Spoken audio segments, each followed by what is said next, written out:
Hurricane Matthew also responsible for rerouting a Carnival cruise that was headed into its path this last week. The passengers left the Port of Baltimore on Saturday and they returned earlier today. Some guests unhappy their vacations were ruined, but thankful they avoided that deadly storm.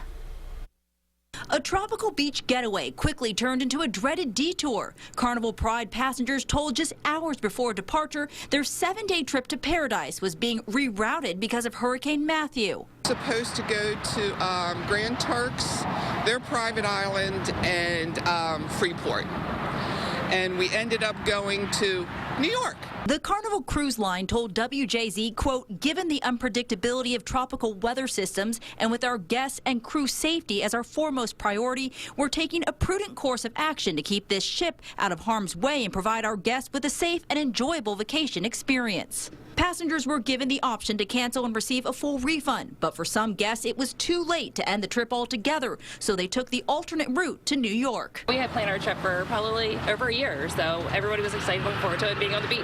Passengers returned back to the Port of Baltimore Sunday, not from the trip they had envisioned, but overall happy they avoided Matthew's deadly wrath. We've been on a couple cruises that the ship was really rocky, and this really wasn't too bad at all because it was in calm seas instead of being in a hurricane. In spite of everything, we had a good time. The crew was great. Guests were given $250 to spend on board and half off any future Carnival cruise.